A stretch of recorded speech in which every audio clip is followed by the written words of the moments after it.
नमस्कार,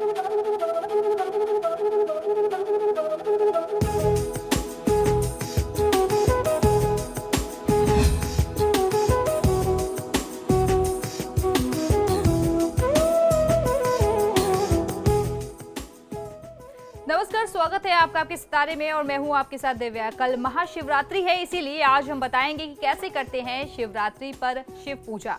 क्या है शिवरात्रि का महत्व, साथ ही हम जानेंगे आज क्या कहती है आपकी राशि और कैसा रहेगा आपका आज का दिन। तो देर कैसी, शुरू करते हैं आपके सितारे। क्या आप जानते हैं क्या है महाशिवरात्रि का महत्व? तो जानिए पंडित वैभवनाथ शर्मा से शिवरात्रि व्रत की पूजन विधि।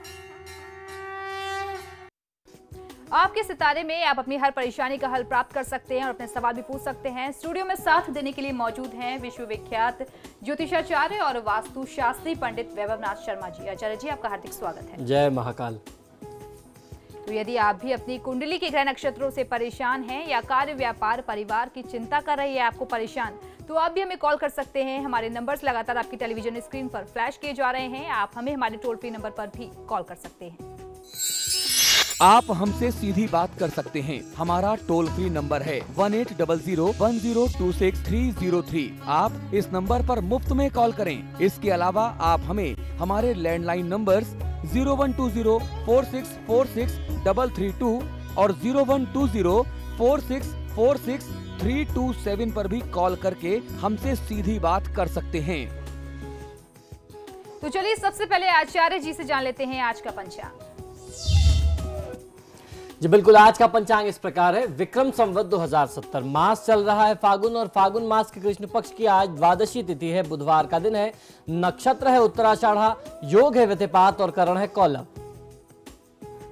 और अब बात कर लेते हैं 12 राशियों के राशिफल की, जिसमें सबसे पहले बात करते हैं मेष राशि की। देखते हैं क्या कहते हैं आज के उनके सितारे।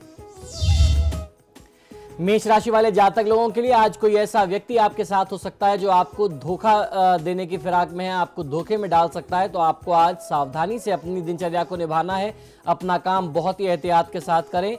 स्वास्थ्य और पिता पक्ष और उसके साथ साथ करियर की तरफ से आज आपको बहुत अच्छा लाभ नहीं मिलने वाला, तो स्वास्थ्य का भी ध्यान रखना है। करियर पर भी आज आप कुछ ध्यान रखिए और पिता पक्ष से बहुत ज्यादा उम्मीदें मत करिए। पिताजी को आपकी आवश्यकता पड़ेगी, उनकी सहायता के लिए आप सदैव तत्पर रहें, ऐसी आपकी भावना होनी चाहिए। उनसे बहुत सहायता की उम्मीद आप मत करिए कि आपकी किसी भी बहुत विषम परिस्थिति में पिताजी आपके सामाजिक या आर्थिक सहायता दे पाएंगे।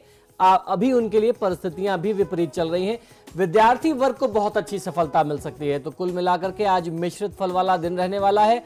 ओम श्रीदाय नमः मंत्र का 108 बार जाप करेंगे तो बहुत अच्छा फायदा मिल सकता है। आज किसी भी परिस्थिति में आपको निराश नहीं होना चाहिए। और अब देख लेते हैं क्या कहता है वृषभ राशि के लिए उनका आज का राशिफल। वृषभ राशि वाले जातक लोगों के लिए आपका स्वास्थ्य उत्तम रहने वाला है। आपके खर्चों में कमी आएगी। यदि आपने किसी से पैसे उधार ले रखे हैं तो आज आपको उसे अपने जो भी आपके ऊपर कर्जा था उसे चुकाने का प्रयास करना चाहिए। किसी नए कार्य के आरंभ की योजना आप बना सकते हैं। नए कार्य का व्यापार का आरंभ कर सकते हैं, शुरुआत कर सकते हैं। व्यापार व्यवसाय में आज लाभ संभावित दिखाई देता है। ओम श्री कराय नमः मंत्र का 108 बार जाप कर लेना आपके लिए सर्वोत्तम होगा। व्यर्थ की बातों में खुद को न लगाएं। और चलिए अब जान लेते हैं मिथुन राशि वाले आज क्या करें और क्या ना करें। मिथुन राशि वाले जातक लोगों के लिए आज व्यापार संबंधी कोई भी महत्वपूर्ण निर्णय लेने से आपको बचना चाहिए। समय पर कार्य न हो पाने से कुछ तनाव बढ़ सकता है। स्वास्थ्य और आत्मविश्वास में कमी भी संभव है, तो स्वास्थ्य का ध्यान रखिए और ये प्रयास करिए कि किसी भी कारण से, किसी भी बहाने से आपके आत्मविश्वास में कमी ना हो जाए। ओम श्री कंठाय नमः इस मंत्र का 108 बार जाप कर लेना आपके लिए सर्वोत्तम होगा। परिवार की बात या सुझाव को अनदेखा ना करें। और अब देख लेते हैं आज की तिथि को शुभ बनाने के लिए कर्क राशि वाले आज क्या करें और क्या ना करें। कर्क राशि वाले जातक लोगों के लिए आपके कार्यक्षेत्र में काफी समस्या या वाद विवाद की स्थिति बन सकती है आज, जिसकी वजह से आज आप कुछ परेशान भी हो सकते हैं। जीवन साथी का पूरा सहयोग यूं तो मिलने वाला है, जिससे घरेलू समस्याओं को, घरेलू मामलों को आप थोड़ा सा आज और मजबूत कर सकते हैं। जो भी समस्या थी उसको दूर करके अपने संबंधों को और प्रगाढ़ कर सकते हैं और आपका आज ज्यादा से ज्यादा समय पारिवारिक मामलों को सुलझाने में, पारिवारिक दायित्व की पूर्ति में ही बीतने वाला है। ओम शूर्पकर्णाय नमः मंत्र का 108 बार जाप कर लेना आज की दिनचर्या के लिए बहुत लाभदायी हो सकता है आपके लिए। आज आपको ध्यान ये रखना है कि अपनी मेहनत में किसी भी तरीके से आप कमी ना करें। और अब देख लेते हैं कैसा रहेगा सिंह राशि वाले जातकों के लिए उनका आज का दिन। सिंह राशि वाले जातक लोगों के लिए नए व तरोताजा विचार और अच्छे प्लान आपके दिमाग में आ जा सकते हैं, जिससे आप काफी आगे बढ़ सकते हैं। कामकाज के सुखद परिणाम सामने आएंगे। जो भी मेहनत आपने पुराने दिनों में की थी उसके अच्छे रिजल्ट्स आज सामने आ सकते हैं। अपना स्वयं का सोच विचार आपके लिए बहुत ज्यादा फ्रूटफुल होने वाला है, यानी सार्थक होने वाला है। उससे आपको बहुत अच्छा फायदा मिलेगा। ओम शुद्धाय नमः इस मंत्र का 108 बार जाप कर लेना आपके लिए सर्वोत्तम होगा। आज आपको जब भी किसी से बात करनी है, कोई डील करनी है, तो सोच समझ करके नपातुला बोलें। चलिए और आप जान लेते हैं कन्या राशि वालों का कैसा रहेगा उनका आज का दिन। कन्या राशि वाले जातक लोगों के लिए आज संपत्ति से संबंधित कोई लेन देन नहीं करना चाहिए। व्यापारिक प्रतिस्पर्धा में हानि की आशंका बन सकती है। आज हो सकता है कोई नुकसान हो जाए। आपसी मामलों पर व्यर्थ का तनाव नहीं लेना चाहिए। लापरवाही से काम बिगड़ सकते हैं, तो आज लापरवाही न करें तो ज्यादा बेहतर होगा। ओम शिवाय नमः इस मंत्र का 108 बार जाप कर लेना आपके लिए सर्वोत्तम होगा। मानसिक थकान और उदासीनता को आप अपने ऊपर हावी मत होने दीजिए। और अब बात कर लेते हैं तुला राशि की, देख लेते हैं क्या कहते हैं उनके आज के सितारे। तुला राशि वाले जातक लोग आप अपने परिवार से जुड़ा हुआ कोई बेहद विशेष, बेहद अहम फैसला आज ले सकते हैं। ये आपके पक्ष में होने वाला है। परिवार के पक्ष में आपको ये निर्णय लेना पड़ सकता है, लेकिन आपको ध्यान ये रखना चाहिए कि ये फैसला ऐसा हो जिसमें परिवार के सभी सदस्यों का भला निहित हो, सबका स्वार्थ निहित हो। किसी एक व्यक्ति के लिए आप पक्षपात न करें, ये बात आपको ध्यान रखना चाहिए। परिजनों के साथ परस्पर मनमुटाव न बढ़े, इसका ध्यान आपको रख करके निर्णय लेना है। ओम शाश्वताय नमः मंत्र का 108 बार जाप कर लेना आपके लिए सर्वोत्तम होगा। आज की तिथि यात्रा के लिहाज से बहुत अच्छी नहीं है, तो यात्रा मत करिए। और अब देख लेते हैं वृश्चिक राशि वालों के लिए क्या कहता है उनका आज का राशि फल। वृश्चिक राशि वाले जातक लोगों के लिए यदि आपको अपने साथ काम करने वाले किसी सहकर्मी के साथ कोई दिक्कत है, उसके व्यवहार से या उसके कार्य प्रणाली से कोई दिक्कत है, कार्य करने के तरीके से दिक्कत है, तो आज आपको उनसे खुलकर के उस विषय पर बात करनी चाहिए और उस समस्या का कोई ना कोई समाधान निकालना चाहिए। कोई हल अवश्य निकलेगा जब आप बात करेंगे। कार्य की सफलता के लिए आज आपको पहले से कहीं ज्यादा मेहनत और परिश्रम करना पड़ सकता है, तो मेहनत में कमी मत करिए। ओम शांताय नमः मंत्र का जाप करेंगे तो शांति के साथ आप अपने मेहनत के मार्ग पर, परिश्रम के मार्ग पर आगे बढ़ सकते हैं। क्रोध करने से आज बचना चाहिए। और अब देख लेते हैं आज की तिथि को शुभ बनाने के लिए धनु राशि वाले आज क्या करें और क्या ना करें। धनु राशि वाले जातक लोगों के लिए आपकी प्रकृति ऐसी है कि कभी कभी आप अपने किसी कार्य को, विशेष कार्य को, या जो आप कार्य नियमित तौर पर करते हैं उस कार्य को उस दिन पूरा करने के बजाय आप उसे अधूरा छोड़ देते हैं। आज आपको अपनी इस आदत को बदलना होगा। बहुत ध्यान से इस एक विशेष आदत को आप बदलिए, इससे आपका नुकसान बहुत ज्यादा होता है। पारिवारिक कर्तव्यों की पूर्ति आज आप कर सकेंगे। ओम शक्ति संयुक्ताय नमः मंत्र का 108 बार जाप कर लेना आपके लिए सर्वोत्तम होगा। निवेश यानी इन्वेस्टमेंट से आज बचना चाहिए। और अब जान लेते हैं कैसा रहेगा मकर राशि वाले जातकों के लिए उनका आज का दिन। मकर राशि वाले जातक लोग आज आप अपनी किसी गलती के लिए यदि आप किसी से माफी मांगना चाहते हैं, लेकिन आप सही समय का इंतजार कर रहे थे, तो वह सही समय अब आ चुका है। आपको अपनी जो भी गलती आपको लगती है कि आपसे हो गई है, उसके लिए क्षमा याचना कर लेनी चाहिए। इससे होगा ये कि जो भी वैचारिक तनाव था, मतभेद था, जो आपको परेशानी बहुत ज्यादा थी, आप अंदर अंदर बहुत ज्यादा चिंतित थे, वो सारी समस्याएं, वो सारी परेशानियां तत्काल समाप्त हो जाएंगी। ओम वीत भयाय नमः इस मंत्र का 108 बार जाप कर लेना आपके लिए सर्वोत्तम होगा। आज किसी भी तरीके से ज्यादा लाभ कमाने के लिए झूठ का सहारा मत लीजिए। और अब जान लेते हैं कुंभ राशि वालों का कैसा रहेगा उनका आज का दिन। कुंभ राशि वाले जातक लोगों के लिए आपका भाग्य आज आपके साथ बना हुआ है। प्रयास करने से, निरंतर प्रयासरत रहने से आपका जो रुका हुआ धन था, कहीं आपने किसी को इन्वेस्टमेंट कर रखा था, किसी को उधार दे रखा था, लेकिन आपको वो अब समय पर आपका पैसा मिल नहीं रहा था। आज यदि आप प्रयास करें, एफर्ट्स करें, तो आपका रुका हुआ धन आपको बहुत अच्छे तरीके से आज वापस मिल सकता है, सूद समेत वापस मिलेगा। अनचाही समस्याएं कुछ कार्यक्षेत्र में सामने आ सकती हैं, अपनी सूझबूझ और बुद्धि विवेक से आप उसे दूर कर सकते हैं। अधिक परिश्रम करने पर भी आज फल की प्राप्ति कुछ कम होने वाली है। तो नियमित दिनचर्या की तरह कार्यक्षेत्र में जैसे आप रोज जितनी मेहनत करते थे और उसके रिटर्न में आप अच्छी कमाई कर लेते थे या अच्छा लाभ ले लेते थे, आज कमाई कुछ कम होने वाली है, तो बहुत चिंतित मत होइएगा। ओम विभुदेश्वराय नमः इस मंत्र का 108 बार जाप कर लेना आपके लिए सर्वोत्तम होगा। आज ऐसा कोई भी व्यवहार न करें जिससे किसी का दिल दुखे, किसी की भावना को ठेस पहुंचे। और अब बात कर लेते हैं आखिरी राशि की, जान लेते हैं मीन राशि वालों के लिए कैसा रहेगा उनका आज का दिन। मीन राशि वाले जातक लोग, आज आप अपनी पुरानी यादों में खो सकते हैं। अपने बीते हुए कल से कुछ सीख लेना चाहिए और आगे बढ़ना चाहिए। साहित्य कला के क्षेत्र में भी आप अपनी सृजनात्मकता, अपनी जो आपकी क्वालिटी है, जो आपके अंदर की एक छुपी हुई प्रतिभा थी, उसे आज आप प्रस्तुत कर सकते हैं, अपना टैलेंट लोगों के सामने रख सकते हैं। ओम विनायकाय नमः इस मंत्र का 108 बार जाप कर लेने से भगवान श्री गणेश की अर्थात गणपति देवता की आपको कृपा बहुत अच्छे से मिल सकती है। आज बहुत प्रसन्न होकर के, बहुत भाव विभोर होकर के, खुश होकर के या ओवर कॉन्फिडेंट होकर के किसी से बहुत बड़े वादे, बड़े कमिटमेंट्स मत करिए।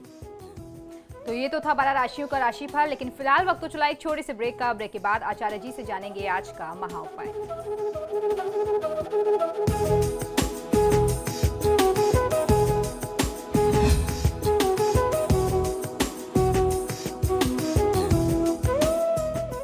और ब्रेक के बाद एक बार फिर से आपका स्वागत है और अब बात कर लेते हैं आज के महा उपाय की। बात कर लेते हैं शिवरात्रि जो कल है, आज किस तरीके से उसका विधि विधान है और किस तरीके से भगवान शिव को प्रसन्न करना है। जी बिल्कुल, आज का महा उपाय आपके लिए इसलिए भी आवश्यक है कि आज मैं आपको बताने वाला हूं कि कल महाशिवरात्रि है। कल की तिथि पूरे साल की बहुप्रतीक्षित एक ऐसी तिथि है जिसका हम सब लोग बहुत समय से इंतजार करते हैं। आप अपनी जो भी आकांक्षाएं हैं, जो भी आपकी मन्नतें हैं, आप वो पूरी कर सकते हैं। महादेव आपकी सभी आकांक्षाओं को, सभी मुरादों को पूरा करते हैं। तो किस प्रकार से उनका विधि विधान क्या होना चाहिए पूजा का, ये सारी जानकारी मैं आपको आज दे रहा हूं, जिससे आज आप पहले एक बार तैयारी कर लें। इसी क्रम में हम लोगों ने आपको कल बताया था कि राशि अनुसार व्यक्ति विशेष को किस तरीके से महादेव का अभिषेक करना है और कौन से मंत्रों का प्रयोग करना है। और कल शिवरात्रि के दिन में मैं आपको महाशिवरात्रि की जो विशेष कथा है, जिस कथा को सुनने का सबसे ज्यादा नियम और महात्मा बताया गया है हमारे धर्मशास्त्रों में, मैं आपको वो कथा सुनाऊंगा। तो आज आप विधि विधान समझ लीजिए। इस विधि विधान से कल आप महादेव की पूजा कर लीजिएगा। और कल मैं आपको वो बहुत ही पवित्र कथा सुनाने वाला हूं, जिस कथा को सुनने मात्र से कहते हैं कि महादेव की कृपा मिलती है और व्यक्ति को मोक्ष की प्राप्ति होती है। देवों के देव भगवान भोलेनाथ के भक्तों के लिए श्री महाशिवरात्रि का व्रत और पर्व विशेष महत्व रखता है। यह पर्व फाल्गुन मास के कृष्ण पक्ष की त्रयोदशी तिथि के दिन मनाया जाता है। इस तिथि पर व्रत रखने से भगवान भोलेनाथ शीघ्र प्रसन्न हो जाते हैं, उपासक की मनोकामना पूरी करते हैं। इस व्रत को सभी स्त्री पुरुष, बच्चे, युवा, वृद्धों के द्वारा किया जाता है। हर उम्र का व्यक्ति अपने सामर्थ्य अनुसार महादेव को प्रसन्न करने की विधि में लगा होता है, प्रयास में लगा होता है और अपने तरफ से कुछ न कुछ प्रयास निरंतर कर रहा होता है।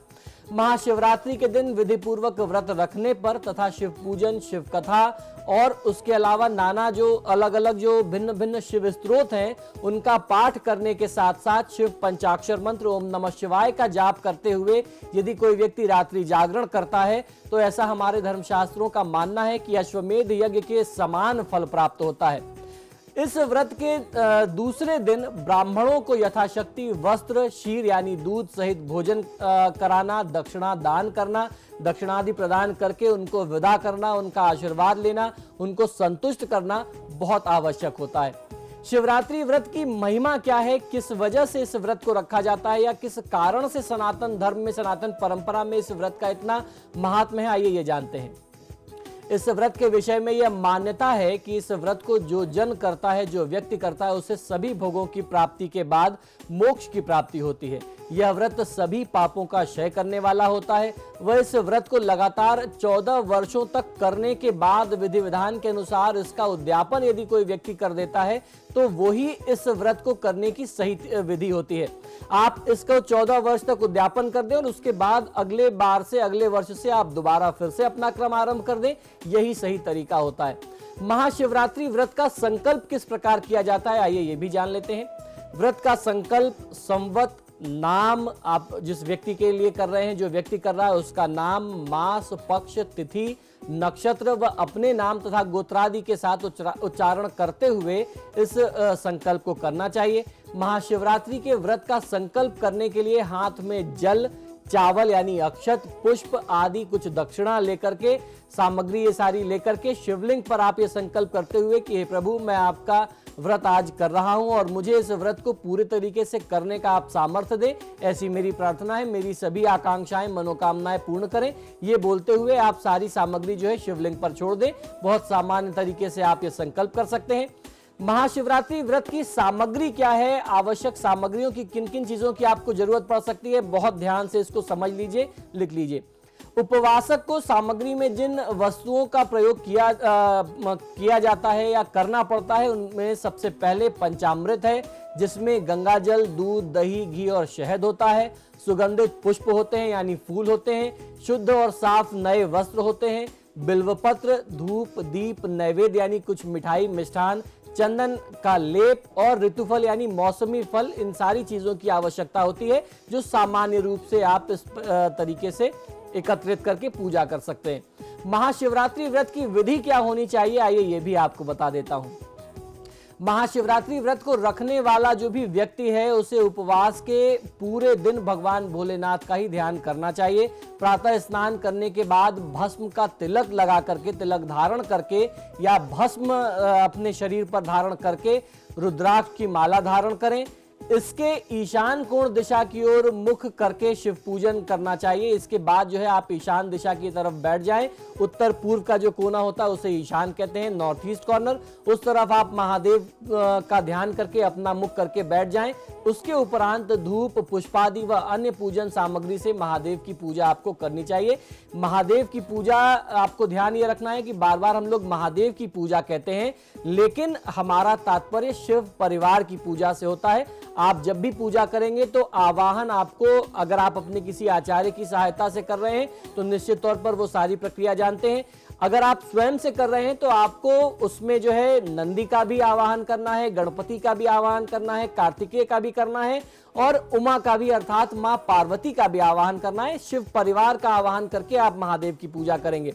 इस व्रत में चारों पहर में पूजन किया जाता है। प्रत्येक पहर की पूजा में ओम नमः शिवाय या उसके अलावा शिवाय नमः का जाप करते रहना चाहिए। अगर शिव मंदिर में ये जाप कर पाना संभव ना हो तो आप अपने घर के पूर्व दिशा में या ईशान कोण में या उत्तर दिशा की तरफ मुख करके आप बैठ जाएं और वहां पर बैठ करके महादेव का ध्यान करके अपने मन में इस मंत्र का आप निरंतर जाप करते रहें। चारों पहर में किए जाने वाले इन मंत्रों के जाप से विशेष पुण्य की प्राप्ति होती है। इसके अतिरिक्त उपवास की जो अवधि में रुद्राभिषेक करने से महादेव शंकर जो है वह अत्यंत शीघ्र ही प्रसन्न हो जाते हैं। शिव अभिषेक की क्या विधि है, आइए ये भी आपको बता देता हूं। महाशिवरात्रि के दिन शिव अभिषेक करने के लिए सबसे पहले एक मिट्टी का बर्तन लेकर के उसमें स्वच्छ जल भर करके आप रख लें। पानी में बेलपत्र, आक, धतूरे के पुष्प, चावल इत्यादि डाल करके शिवलिंग के ऊपर आप अर्पित कर सकते हैं। व्रत के दिन शिव पुराण का पाठ करना, श्रवण करना, अर्थात कोई पाठ कर रहा हो आप उसको सुने बैठ करके ध्यान लगा करके, और मन में आपके जितने भी असात्विक विचार हैं उनको आने से रोकना, तामसिक प्रवृत्ति को रोकना, ये सबसे ज्यादा अनिवार्य होता है।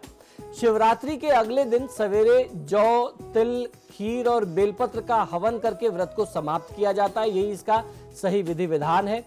पूजन करने की विधि क्या है या विधान क्या है, आइए ये भी बता देता हूं।